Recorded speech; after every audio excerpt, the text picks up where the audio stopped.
तो इस समय हम लोग मौजूद हैं भगवान राम राजा की नगरी ओरछा में, और यहाँ से हम लोग आज आप लोगों को हर एक चीज़ जो किले के अंदर मौजूद है, जो मधुकर साय के नेतृत्व में उस समय 1531 के दरमियान इस किले का निर्माण हुआ था, और किले के अंदर जाकर हम लोग आप लोगों को हर एक चीज़ जो वहाँ पर मौजूद है, हर एक विषय को दिखाने के लिए आप लोगों के बीच हैं। इससे पहले अगर आप लोग हमारे चैनल को फेसबुक पर देख रहे हैं तो हमारे चैनल को फॉलो कर लें, साथ में सब्सक्राइब माफ़ कीजिए, अगर यूट्यूब पर देख रहे हैं तो सब्सक्राइब बटन दबा लें, जिससे आगामी कार्यक्रमों की जानकारी आप लोगों तक पहुँच सके। बेल आइकन ज़रूर प्रेस कर लें। तो चलिए अब चलते हैं किले की ओर। राजा के महल के निर्माण की नींव राजा रुद्र प्रताप ने सन 1531 में रखी थी, किंतु इसका निर्माण कार्य उनके ज्येष्ठ पुत्र भारती चंद्र, जिन्होंने 1531 से 1554 तक इस किले को पूर्ण कराया। इसके बाद उनके छोटे भाई एवं उत्तराधिकारी मधुकर साय, जिन्होंने 1554 से 1592 के मध्य शासन किया, उनके द्वारा कुछ परिवर्तित व परिवर्धन कर अंतिम रूप प्रदान किया गया। महल 2 भागों में विभक्त है। आवास कक्षों के अतिरिक्त दीवाने खास एवं दीवाने आम इस महल के प्रमुख भाग हैं। इनमें सुंदर भित्ति चित्रों का आलेखन है।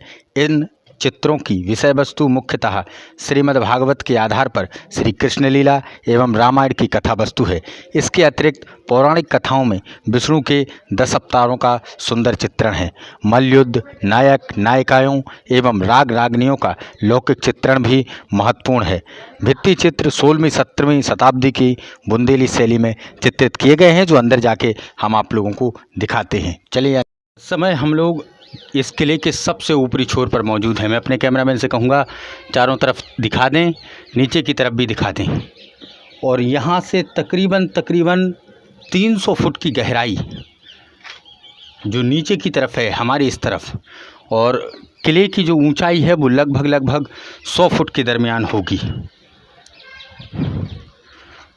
किला आप लोग साफ तौर पर यहाँ से नज़र देख पा रहे होंगे ठीक से। ये किला है, और जहाँ साफ तौर पर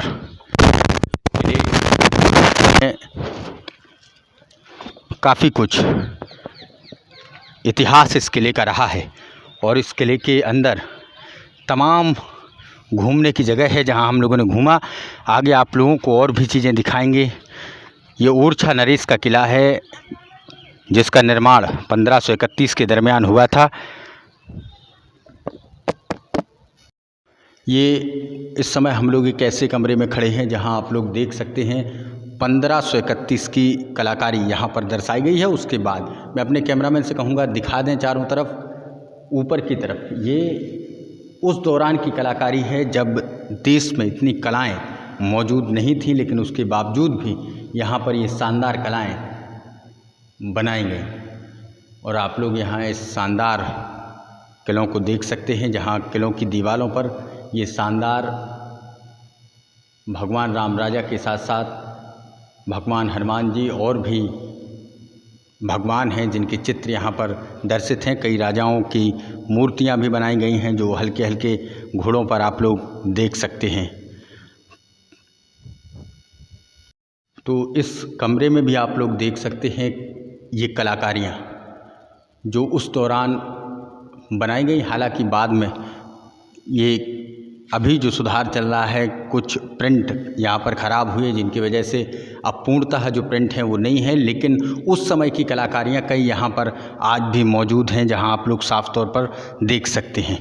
और इस किले के अंदर जो 1531 के दरमियान यहाँ पर बना और उसके बाद इस किले में ये प्रिंट आउट दिखाए गए, बताए गए, और वो आज भी उनमें से कुछ प्रिंट आउट यहाँ पर साफ तौर पर ये दीवारों पर यहाँ पर प्रिंट हैं। तो इस समय हम लोग किले के बिल्कुल अंदर वाले हिस्से में खड़े हुए हैं, जहाँ आप लोग, मैं अपने कैमरामैन से कहूँगा चारों तरफ फिल्मा दें। ये शानदार किला 1531 के दरमियान, माफ़ कीजिए 1531 के दरमियान ये किला निर्मित हुआ, और उसके बाद से आज भी ये किला कहाँ है ले गए, लेकिन इन किलों की यादों को छोड़ गए, जहां लोग आज आकर के इन किलों को घूमते हैं, देखते हैं और अपने जीवन के उन पलों का आनंद उठाते हैं। तो आप लोग साफ तौर पर और उस समय का कैसा पूरा सिस्टम होगा मैं अपने कैमरामैन से कहूँगा थोड़ा इस तरफ फिल्मा दें। ये किस तरीके से ये पत्थर ऊपर रखे हुए हैं और ये कौन सी कलाकारी है, किस समय की ये कलाकारी है जो आज भी इतनी शानदार रूप से जहाँ की तहाँ है। कोई भी दिक्कत इस कलाकारी के बाद यहाँ पर नहीं आई है। तो ये वो स्थान है, मैं अपने कैमरामैन से कहूँगा थोड़ा इस तरफ भी आ जाएं। ये वो स्थान है जहाँ राजा लोग उस दरमियान बैठा करते थे और यही इन्हीं जगहों पर, हालांकि उसके बाद कुछ प्रशासनिक व्यवस्था हुई जिसके बाद फुब्बारे उब्बारे लगे, हालांकि अभी बंद हैं, चालू नहीं हैं, लेकिन ये व्यवस्था सरकार की है। लेकिन उस दौरान का ये पूरा बना हुआ सब कुछ उन्हीं राजाओं की देन है जो राजा यहाँ पर बना करके चले गए और आज शासन और प्रशासन को लाखों रुपए की मदद ये किले पहुँचाते हैं।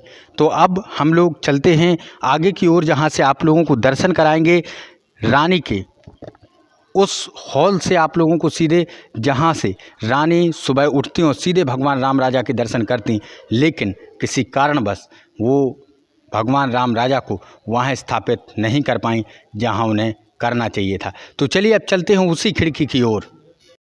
तो इस समय हम लोग खड़े हैं बिल्कुल उस दरवाजे के पास जहाँ रानी गणेश कुंवर, जो उस दौरान भगवान राम को अयोध्या से लेकर के यहाँ आई।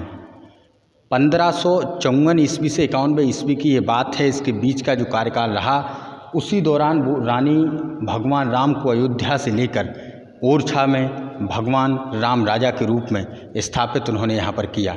और भगवान राम राजा, केवल ओरछा एक ऐसी नगरी है जहाँ भगवान राजा के नाम से जाने जाते हैं। तो मैं अपने कैमरामैन से कहूँगा पास की तरफ आ जाएं, यहाँ से फिल्माएं। और मैं एक और आप लोगों को बात बता दूँ, ये रानी गणेश कुंवर ने वो यहाँ पर उन्हीं का किला है। पीछे की तरफ मैं कहूँगा अपने कैमरामैन से दिखा दें, पीछे की तरफ दिखा दें, ये किला है और अभी हम लोग किले के अंदर हैं। और ये किला दरअसल उस दौरान बनवाया गया और यहीं पर वो दरवाज़ा रखा गया जहाँ से रानी आकर भगवान के सीधे दर्शन कर सकें। तो यहाँ से भगवान के सीधे दर्शन पाने के लिए रानी ने ये यहाँ पर इस एरिया को रखा था जहाँ से वो सीधे दर्शन, और सामने आप लोग मंदिर को देख सकते हैं। और यहाँ से चूँकि ये मोबाइल फ़ोन है, आप लोगों को नहीं दिख रहा होगा, कैमरे से इतना जूम संभव नहीं है, लेकिन यहाँ से हम लोग जो देख पा रहे हैं भगवान जो अंदर इस समय विराजमान हैं उनके हम लोग सीधे दर्शन यहाँ से कर पा रहे हैं। ये किला है जहाँ से आप लोग साफ तौर पर भगवान के दर्शन आसानी के साथ कर सकते हैं। और रानी ने उस दौरान इस दरवाजे का निर्माण इसीलिए करवाया था ताकि वो यहाँ से सीधे भगवान राम राजा के दर्शनों को कर सकें। और यहाँ से सीधे भगवान के दर्शन होते हैं, लेकिन भगवान का ये कहना कि हम जहाँ एक बार बैठ जाएंगे फिर वहाँ से हिलेंगे नहीं। और हुआ भी वही जिसका डर रानी गणेश कुंवर को था। भगवान आए और वहाँ जा कर के, मैं अपने एक बार कैमरामैन से फिर कहूँगा पुनः आ जाएं, भगवान को आना इस जगह उस जगह विराजमान होना था, लेकिन भगवान वहाँ पर विराजमान नहीं हुए। उनकी जगह भगवान इस मंदिर में, जो आप अभी हमारी स्क्रीन पर देख रहे होंगे, इस मंदिर पर भगवान विराजमान हैं और इसी मंदिर के अंदर अभी भगवान रामलला की पूजा होती है। तो जहाँ भगवान को होना इस मंदिर में चाहिए था, उसकी जगह भगवान ने अपनी अलौकिक लीलाओं से इस किले में ना होकर के वो इस मंदिर में विराजमान हो गए। तो ये भगवान रामलला की ओरछा की कहानी है जो इस समय हम लोग आप लोगों के सामने यहाँ से फिल्मा रहे हैं, बता रहे हैं कि आखिर कैसे भगवान राम इस ओरछा नगरी में, जहाँ राजा के नाम से वो जाने जाते हैं, एकमात्र ऐसी नगरी है जहाँ भगवान राम के नाम से, राजा के नाम से भगवान राम जाने जाते हैं, और वो है ओरछा नगरी। तो अब चलिए चलते हैं आगे की ओर।